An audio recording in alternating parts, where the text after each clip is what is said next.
Hello everyone, welcome to education flair by Jyoti. आज के इस वीडियो में आप सभी के लिए एक बहुत ही इंपॉर्टेंट टॉपिक लेके आई हूँ, जो है एनसीएफ 2005। आपको पता है एनसीएफ जो 2005 है, इससे सीटेट के एग्ज़ाम में 2 से 4 क्वेश्चन, कभी कभी 5 क्वेश्चन भी पूछ लिए जाते हैं। ये बहुत ही इंपॉर्टेंट टॉपिक है और इसमें आज मैं विशेष करके जो फोकस करूँगी वो साइंस पेडागोजी के लिए करूँगी। ये साइंस पेडागोजी का पहला क्लास है, फर्स्ट क्लास है।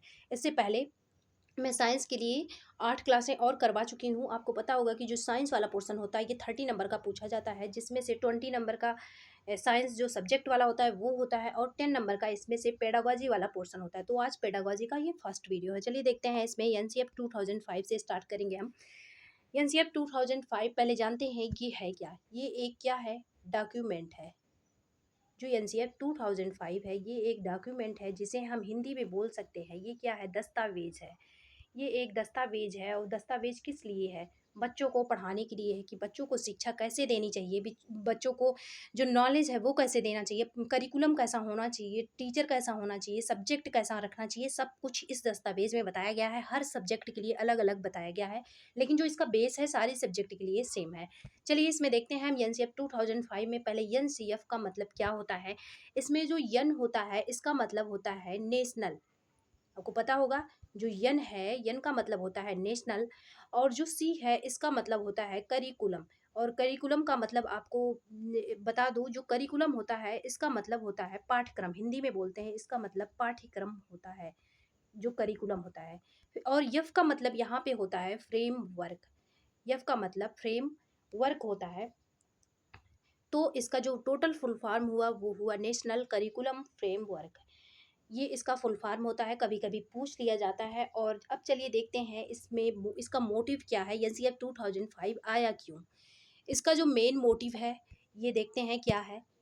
इसमें जो नॉलेज होता है ये कैसा रखना है हमें, जो नॉलेज हमें देना है वो लर्निंग, जो लर्निंग वाला प्रोसेस है इसका यही मोटिव है मेन, लर्निंग विदाउट बर्डन। इसका जो मेन गोल है वो है लर्निंग विदाउट बर्डन होता है। और इसमें जो नॉलेज होता है इसको क्या रखना है, इसको क्यूरियस तरीके से रखना है। नॉलेज जो होता है इसको क्यूरियस रखना है। प्लस जो इसमें कंटेंट यूज़ होते हैं क्यूरियस रखना है। और जो इसमें कंटेंट यूज़ होते हैं, कंटेंट क्या होने चाहिए, ये रिलेटेड टू साइंस ही होने चाहिए। जो कंटेंट है वो रिलेटेड टू साइंस ही होने चाहिए। ऐसा नहीं है कि साइंस के सब्जेक्ट में आप कोई भी कंटेंट रख रहे हैं। तो नॉलेज कैसा होना चाहिए, लर्निंग, जो नॉलेज है बच्चों को शिक्षा देनी है वो लर्निंग विदाउट बर्डन होना चाहिए। कि मतलब बिना बोझ के आप बच्चों को क्या कर रहे हैं, सिखा दे रहे हैं। मतलब कि खेल खेल में शिक्षा, जैसे दूसरे वर्ड में बोल सकते हैं कि बच्चे को जो नॉलेज है वो लर्निंग विदाउट बर्डन करना है, कि बच्चे को बोझ भी ना फील हो और वो जो नॉलेज है उसे गेन भी कर ले। और जो कंटेंट है उसको क्या रखना है, उसको क्यूरियस रखना है। और कंटेंट को बाहरी लाइफ से जोड़ना भी है। जो क्लासरूम है उसको आउटसाइड द रूम भी रखना है। अब चलिए देखते हैं क्लासरूम के लिए क्या होता है। इसमें जो क्लासरूम है, जो नॉलेज है, क्लासरूम का नॉलेज है, इसको क्या करना है, outside, outside the classroom, outside the class भी कर सकते हैं। इसको आउटसाइड द क्लास रखना है। जो नॉलेज है, कंटेंट है, इसको आउटसाइड द क्लास मतलब कि डेली लाइफ से जोड़ के रखना। जैसे आप कोई एक्सपेरिमेंट कुछ भी पढ़ाए, मान लीजिए आप कोई भी चीज़ें पढ़ाए, ट्रांसफार पर ही पढ़ा रहे हैं आप, तो इसको क्या करना है, बाहरी लाइफ से आप एक साइंस पे पढ़ाए, फिर इसके बाद एक्सपेरिमेंट करवाएंगे, फिर उस एक्सपेरिमेंट पे जो बाहरी चीज़ें होंगी, जो बाहर चीज़ें अवेलेबल होती हैं, उसके मशीन वगैरह होते हैं, उनको क्या करना है, उनको दिखाना है, उनको उन चीज़ों से जोड़ के रखना है। यही होता है कि जो कंटेंट होता है, नॉलेज होता है, उसे आउटसाइड द क्लास करना है। ये मोटिव होता है इसका, कि कुछ भी करिए आप, लेकिन जो नॉलेज है, नॉलेज गेन कराने का प्रोसेस है वो विदाउट बर्डन होना चाहिए। ये क्या है, इट्स ए डॉक्यूमेंट, ये एक दस्तावेज है। एम इसका होता है लर्निंग विदाउट बर्डन। फिर है, चलिए देखते हैं इसका और गोल क्या है। नॉलेज को अब बता चुकी हूँ, आउटसाइड द क्लास रखना है। और जो कंटेंट है उसे क्यूरियस रखना है। क्यूरियस का मतलब ये होता है कि बच्चों को उसको पढ़ने के लिए क्या हो, उत्साह रहे बच्चों के मन में। ये ना हो कि जो बच्चे हैं वो इनएक्टिव फॉर्म में पढ़ रहे हैं। कंटेंट आपको ऐसा लाना है कि जिससे क्यूरियोसिटी आए बच्चों में, जागरूकता आए, बच्चे उसके लिए उत्साहित रहें कि हाँ मुझे ये पढ़ना है, क्यूरियस तरीके से एजुकेशन देना है। अब ये जो होता है इसमें, चलिए देखते हैं, बताते हैं कि ये जो गुड साइंस एजुकेशन है, इसमें कहा जाता है कि जो गुड साइंस एजुकेशन है, साइंस के लिए मतलब अलग-अलग सब्जेक्ट के लिए इसमें बताया गया है। अब हम देखेंगे साइंस के लिए, अच्छी विज्ञान शिक्षा के लिए इसमें क्या बताया गया है। अगर विज्ञान की शिक्षा अच्छे तरीके से देनी है, तो क्या बताया गया है गुड साइंस एजुकेशन के लिए, इसमें कौन-कौन सी शर्तें हैं अच्छी विज्ञान शिक्षा के लिए। चलिए देखते हैं अच्छी विज्ञान शिक्षा के लिए इसमें कौन-कौन सी शर्तें हैं। तीनों में देखते हैं। पहली बात तो ये है, इसमें 3 शर्तें हैं। ट्रू टू चाइल्ड है एक, दूसरा ट्रू टू साइंस है, तीसरा ट्रू टू एनवायरनमेंट है। इसी से क्वेश्चन सबसे ज़्यादा बनता है कि ट्रू टू चाइल्ड में क्या होना चाहिए, कैसा होना चाहिए, और ट्रू टू जो साइंस है इसमें कैसा होना चाहिए, और जो ट्रू टू एनवायरनमेंट है इसमें कैसा होना चाहिए, इसमें इसके लिए क्या कहा गया है। इन तीनों 3 पार्ट में पहले डिवाइड किया गया है, चाइल्ड के लिए, सब्जेक्ट के लिए मतलब साइंस के लिए, और ट्रू टू एनवायरनमेंट और लाइफ के लिए। इस जो ट्रू टू साइंस है इसी में आप अनुशासन भी रख सकते हैं, मतलब कि डिसिप्लिन भी रख सकते हैं ट्रू टू साइंस वाले में ही। इसके बाद चलिए देखते हैं इसमें कहा क्या गया है। जो ट्रू टू चाइल्ड है इसमें बोला गया है, बालक के लिए बोला गया है कि जो एजुकेशन है वो कैसा होना चाहिए, चाइल्ड सेंटर्ड होना चाहिए। जो एजुकेशन है वो चाइल्ड सेंटर्ड होना चाहिए, चाइल्ड सेंटर्ड होना चाहिए, जिसका मतलब ये होता है कि बाल केंद्रित, हिंदी में बोल सकते हैं हम बाल केंद्रित, बाल केंद्रित होना चाहिए एजुकेशन।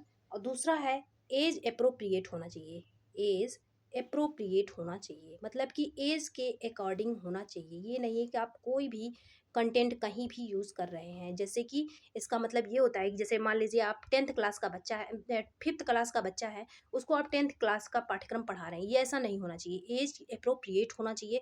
5th का क्लास का है तो आपको ध्यान में रखना चाहिए कि हाँ छोटा बच्चा है, वो छोटी चीज़ें ही पढ़ पाएगा, मतलब 5th क्लास के ही पाठ्यक्रम को पढ़ पाएगा। इस बात को आपको क्या करना चाहिए, ध्यान में रखना चाहिए।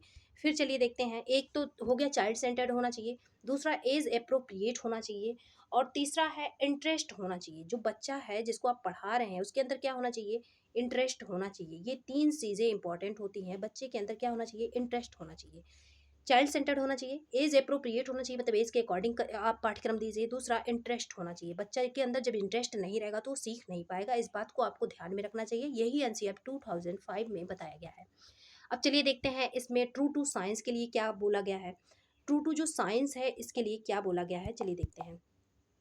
जो ट्रू टू साइंस है इसमें बोला गया है कि हमारा जो सब्जेक्ट है वो क्या होना चाहिए, हमारा जो सब्जेक्ट है वो वैलिड होना चाहिए। पहली बात तो ये है, वैलिड होना चाहिए। ये नहीं है कि पाठ्यक्रम में कुछ और है, आप कुछ और पढ़ा रहे हैं। पाठ्यक्रम में जैसे मान लीजिए कोई भी चैप्टर है, आप उस चैप्टर में जितना चाहिए उससे ज़्यादा ही बता रहे हैं, और कुछ अलग चीज़ें हट के पढ़ा रहे हैं। पाठ्यक्रम के अकॉर्डिंग पढ़ाना, ये बोला गया है वैलिड, वैलिड चीज़ें पढ़ानी है, वैलिड चीज़ें नहीं पढ़ानी है, जो काम की ना हो उसे नहीं पढ़ानी है। दूसरा है प्रूफ।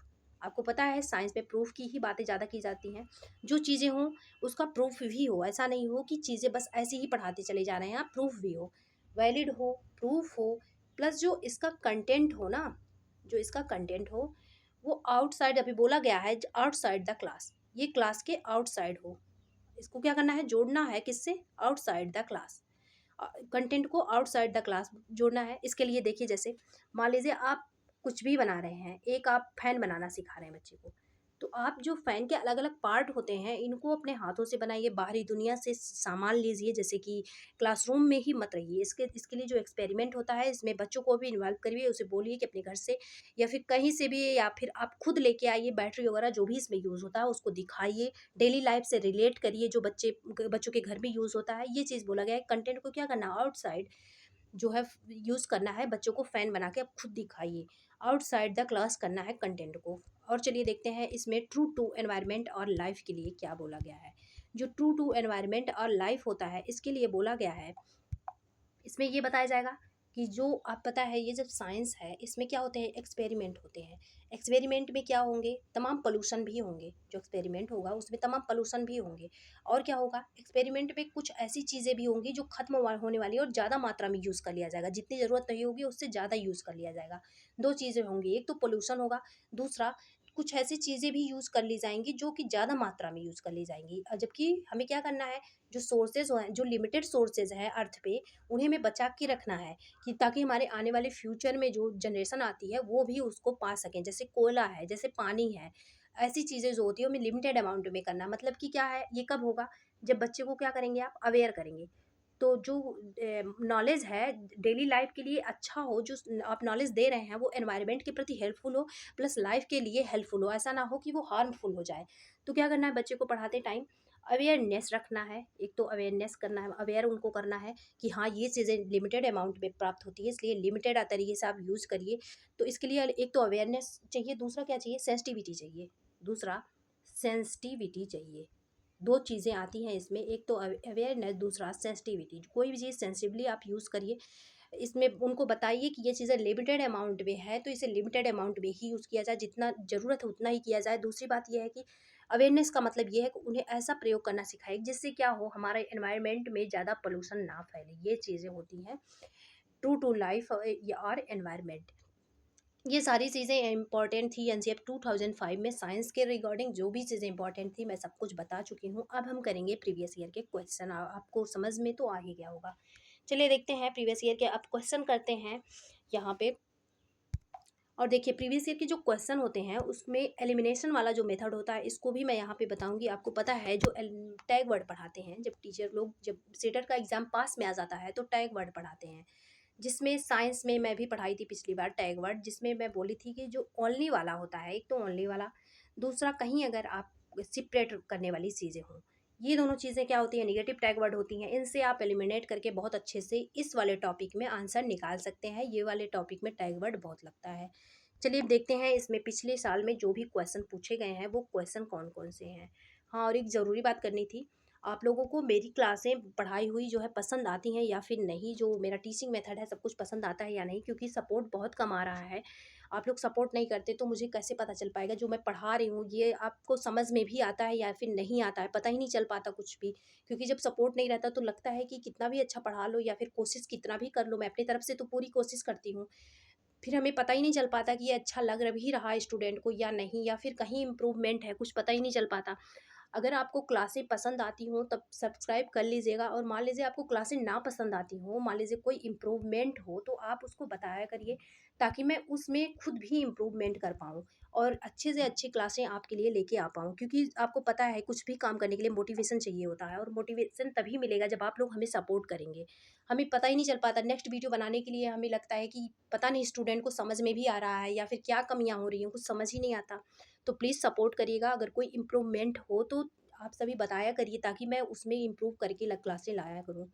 चलिए देखते हैं इसमें क्वेश्चन नंबर फर्स्ट से स्टार्ट करते हैं। ये प्रीवियस ईयर के क्वेश्चन हैं। इसमें देखते हैं, इंग्लिश में भी यहाँ पे दिया हुआ है, बोथ लैंग्वेज में। According to NCF 2005 good science education is true to life. यहाँ पे क्या बोला गया है, true to life. According to NCF 2005 good education, good science education आपको बता चुकी हूँ। ट्रू टू लाइफ होता है ट्रू टू एनवायरमेंट, मतलब जिसे बोला जा सकता है, इसी को एनवायरमेंट भी बोला जाता है। और क्या एक बताई थी, ट्रू टू चाइल्ड होता है, ट्रू टू साइंस होता है, एक ट्रू टू लाइफ और एनवायरमेंट होता है। ये तीन चीज़ें मैं बताई हूँ, इसी से क्वेश्चन ये बना है। चलिए देखते हैं इसमें क्या बोला जा रहा है। True to life, what does this mean, इसका मतलब क्या है। जो ट्रू टू लाइफ दिया गया है इसका क्या मतलब है, हिंदी में पढ़ लेते हैं। एनसीएफ 2005 के अनुसार अच्छी विज्ञान शिक्षा जीवन के प्रति सत्य होती है। इसका क्या अर्थ है, इसका अर्थ यही है, डेली लाइफ से जोड़ना एक तो, दूसरी बात क्या है, उनको अवेयर करना, उनको बाहरी दुनिया से जोड़ना, ये सब चीज़ें इनका अर्थ होता है। ये सब ऑप्शन जिसमें दिखेंगे वही ऑप्शन हम सही लगाएंगे। विज्ञान बालक को कार्य की दुनिया में प्रवेश करने हेतु तैयार करें, पहला ऑप्शन। दूसरा, विज्ञान बालक को अर्थपूर्ण ढंग से बिजी रखने, अगर कहीं व्यस्त रखने दिया हो तो वो नेगेटिव होता है, इसे तुरंत काट दिया करिए आप। बिजी रखना बच्चे को कोई मोटिव नहीं होता। विज्ञान बालक को वैज्ञानिक ज्ञान अर्जित करने की प्रक्रियाओं को सीखने लायक बनाएं। जो वैज्ञानिक ज्ञान होते हैं बस उनको ही सीखना इनफ नहीं होता है। फिर है विज्ञान आसान जीवन व्यतीत, ये भी कोई मोटिव नहीं होता कि आसान जीवन इससे व्यतीत कर पाएंगे, तो इसका पहला ऑप्शन सही हो जाएगा। विज्ञान बालक को कार्य की दुनिया में प्रवेश करने हेतु तैयार करें, बिल्कुल सही है। जो विज्ञान होता है वो कैसा होना चाहिए, जो साइंस होता है ये हम कैसा होना चाहिए, वो बालकों को कार्य करने की दुनिया में प्रवेश करने हेतु होना चाहिए, बालक को हर परिस्थिति में सर्वाइव करना सिखाना चाहिए। ये होता है साइंस का, साइंस टीचिंग का एम। फिर चलिए देखते हैं next question. As per NCF 2005 good science education should be the, जो एनसीएफ 2005 है इसके अनुसार good science education should be, जो अच्छी विज्ञान शिक्षा है वो कैसा होना चाहिए, जो अच्छा विज्ञान शिक्षा है वो कैसा होना चाहिए। ट्रू टू साइंस टीचर होना चाहिए, नहीं, साइंस टीचर तो मैं कहीं पढ़ाई ही नहीं हूँ, साइंस टीचर क्या होना चाहिए। ट्रू टू चाइल्ड होना चाहिए, ये मैं पढ़ाई हूँ। और सबसे पहले ही जो तीन चीज़ें पढ़ाई हूँ, true to science, true to child, true to environment और लाइफ, अगर उसमें कहीं सबसे पहली प्रियोरिटी देनी हो तो आपको पता है बाल केंद्रित पे देंगे हम, बाल केंद्रित, जिसे बोलेंगे कि जो बाल केंद्रित पे देंगे, या फिर इसे हम बोल सकते हैं true to life, true to child पे देंगे, ट्रू टू चाइल्ड पे देंगे। ये पहली प्रायोरिटी यही है, सबसे ज़्यादा इंपॉर्टेंट यही है। तो इसमें सही आंसर हो जाना चाहिए ट्रू टू चाइल्ड, यही होगा सही आंसर। फिर देखते हैं क्वेश्चन नंबर थर्ड। निम्नलिखित में से कौन सा इस कथन से परिलक्षित नहीं होता, मतलब प्रतीत नहीं होता कि अच्छी विज्ञान शिक्षा बच्चों के अनुकूलन, जीवन के अनुकूलन और विधा विशेष, जिसे अनुशासन में क्या बोली थी, साइंस वाले में अनुशासन ली थी, टू टू जिसमें साइंस था, के अनुकूलन है। इसमें से बोल रहा है किस कथन से, ये नहीं पता पता मतलब कौन सा इसमें कथन है जो मैं तीनों चीज पढ़ाई हूँ, true to life, true to environment, true to child, इसके अनुकूल नहीं है। यही बोला गया है इस क्वेश्चन में, इसका ओवरऑल मतलब यही है। विज्ञान शिक्षा को विज्ञान संबंधी प्रक्रियाओं को अर्जित करने में विद्यार्थियों की सहायता करनी चाहिए। अभी नई निशान लगा रहे हैं, हम देखेंगे और भी ऑप्शन को। विज्ञान शिक्षा को बच्चों और उनके आसपास के वातावरण के बीच एक कड़ी बनानी चाहिए, ये ऑप्शन सही लग रहा है। फिर है विज्ञान शिक्षा को विद्यार्थियों को स्कूल में अनुशासित नहीं, कोई डिसिप्लिन में रहने का मोटिव नहीं होता। विज्ञान शिक्षण कार्य विकासात्मक रूप से उपयुक्त होने चाहिए।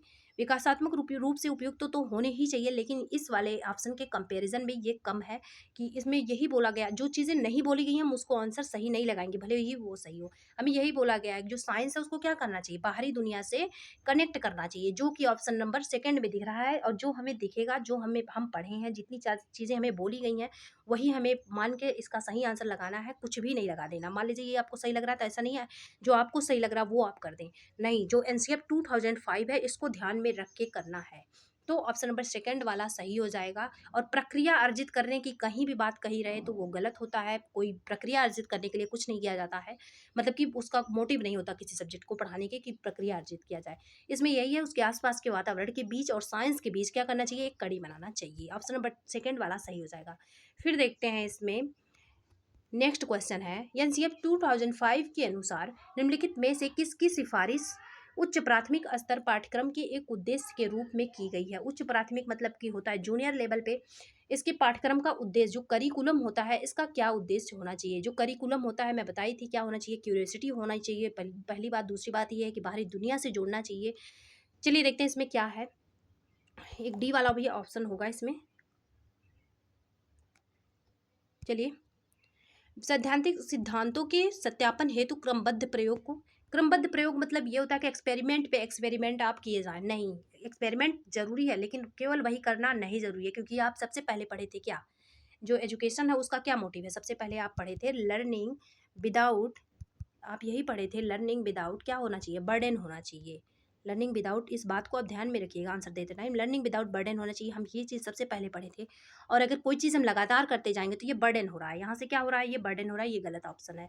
क्रियाकलापों और प्रयोगों द्वारा प्रत्ययों तक पहुंचना, क्रियाकलाप का मतलब होता है एक्सपेरिमेंट, एक्सपेरिमेंट के द्वारा और प्रयोग का मतलब एक्टिविटी, क्रियाकलाप मतलब एक्टिविटी और प्रयोग मतलब एक्सपेरिमेंट होता है। द्वारा प्रत्ययों तक पहुंचना, बिल्कुल सही है, ऑप्शन नंबर सेकंड वाला सही हो जाएगा। क्रियाकलापों और प्रयोगों द्वारा प्रत्ययों तक पहुंचना, या इसमें एक्सपेरिमेंट है प्लस एक्टिविटी है, दोनों चीज़ें ऐड हो रही हैं। जिसमें एक्सपेरिमेंट और एक्टिविटी दोनों ही ऐड हो जाए वो चीज़ सही होता है करिकुलम के लिए। ऑप्शन नंबर सेकंड वाला सही हो जाएगा। और इसमें थर्ड वाला ऑप्शन देखिए, ये वाला सही है। व्यावसायिक शिक्षा का अगर ये पूछा जाए तो ये जानते किस में है, यानी पी 2020 में। अब ये मत देख लीजिएगा आप कि ये तो सही लग रहा है व्यावसायिक शिक्षा का विज्ञान के साथ एकीकरण करना, लेकिन ये सही है, लेकिन किस में है, यानी पी 2020। और यहाँ पे जो एनसीएफ 2005 दिया है हमें कंडीशन, उसके अकॉर्डिंग हमें लगाना है आंसर। ये नहीं, इसके पहले भी बोल चुकी हूँ, ऐसा नहीं जो हमें सही लग रहा हम वो लगा देंगे, नहीं। इसमें कंडीशन दिया है कि एनसीएफ 2005 के अकॉर्डिंग बोलना है। ये तो एनईपी न्यू एजुकेशन पॉलिसी जो आया था, एनईपी 2020, इसमें बोला गया था कि जो व्यावसायिक शिक्षा है इसका क्या करना चाहिए, विज्ञान के साथ एकीकरण कर देना चाहिए, मतलब विज्ञान को और व्यावसायिक शिक्षा को मर्ज कर देना चाहिए, ये बोला गया था एनईपी 2020 में। इस बात को ध्यान में रखिएगा। अकॉर्डिंग टू, यहाँ पे ये वही वाला क्वेश्चन है क्या, नहीं, नेक्स्ट क्वेश्चन है।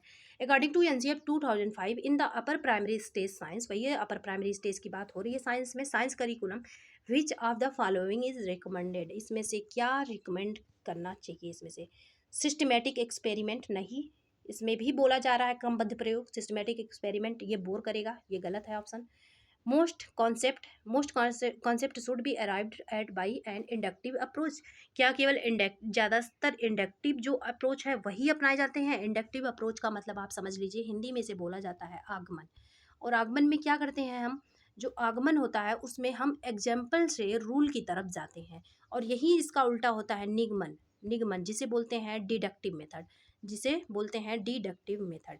निगमन जो होता है उसमें क्या करते हैं हम रूल से, जैसे हम न्यूटन्स लॉ मतलब प्रयोग कर रहे हैं, रूल से हम किस पे जाते हैं, एक्सपेरिमेंट पे जाते हैं, ये होता है हमारा डिडक्टिव मेथड। तो इंडक्टिव में ये वाला मेथड ज़्यादा यूज होता है, निगमन नहीं बोला जाता है। डेरिवेशन जो होता है उसको नहीं बोला जाता प्रूफ करो, तो निगमन करना ही होता है वो। तो हम क्या करते हैं, जो रूल होता है उससे एक्सपेरिमेंट की तरफ जाते हैं, रूल से। ये ज़्यादा यूज होता है ना कि आगमन, तो इंडक्टिव मेथड ज़्यादा यूज नहीं होता, ये गलत है।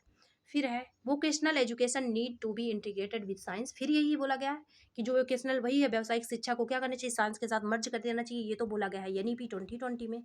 ये नहीं होगा सही। जब तीनों ऑप्शन एलिमिनेट हो गए तो ऑप्शन नंबर फोर्थ वाला ऑब्वियस सी बात है सही हो जाएगा। इसमें जो सही आंसर होगा ऑप्शन नंबर फोर्थ होगा। एक्टिविटीज़ और जो एक्सपेरिमेंट्स हैं ये सजेस्ट करनी चाहिए इन एक्सपेंसिव एंड यूज रेडली। यही होता है कि जो इसमें अवेलेबल मटेरियल्स हैं उनको यूज़ करके एक्सपेरिमेंट करना चाहिए, एक्टिविटीज़ करनी चाहिए। ऑप्शन नंबर डी वाला सही हो जाएगा। फिर है राष्ट्रीय राष्ट्रीय पाठचर्या, इसमें लिखना चाहिए रूपरेखा। इसको हिंदी में यही बोलते हैं, राष्ट्रीय पाठचर्या रूपरेखा। 2005 के अनुसार निम्नलिखित में से कौन सी प्रक्रिया गणित में सबसे कम महत्वपूर्ण है। जो ये मैं बोल रही थी ना, क्योंकि साइंस के लिए नहीं होता, ये सारे सब्जेक्ट के लिए होता है, तो इसमें मैथ वाला क्वेश्चन आ गया है। गणित में सबसे कम महत्वपूर्ण है इसमें से क्या है, ये समझना कि गणितीय तकनीकी का उपयोग कब और कैसे किया जाना चाहिए। ये तो सही है, ये कम उपयोग नहीं है।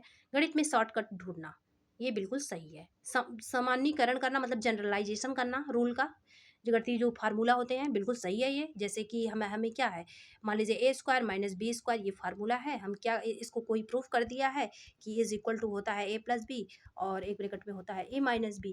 तो हम क्या करते हैं, इसको हर जगह जहाँ भी इसकी ज़रूरत होती है हम यूज़ कर लेते हैं। ये तो अच्छी बात है, जनरलाइजेशन करना फार्मूले का, दिन प्रतिदिन की समस्याओं का समाधान करना, डे टू डे लाइफ से बोला ही गया है जोड़ना, तो ये भी अच्छा है साइंस के लिए। ये वाला जो मैथ के लिए ये गलत है, गणित में शॉर्टकट खोजना। तो ऑप्शन नंबर सेकंड वाला सही हो जाएगा। इतने ही क्वेश्चन थे बस, और जितने भी ऐसे आए हुए क्वेश्चन हैं इनको मैं फिर करवा दूंगी, जब प्रीवियस ईयर के क्वेश्चन करवाऊंगी। ऐसे देखिए, ऐसे ही क्वेश्चन इसमें पूछा जाता है। अब कोई भी क्वेश्चन मुझे नहीं लग रहा था कि जो मैं भी पढ़ाई थी इससे बाहर जा रहा था। ओके, अगर क्लास पसंद आए तो सब्सक्राइब कर लीजिएगा, और कोई भी इम्प्रूवमेंट हो तो बताया करिए आप। Okay, thanks for watching.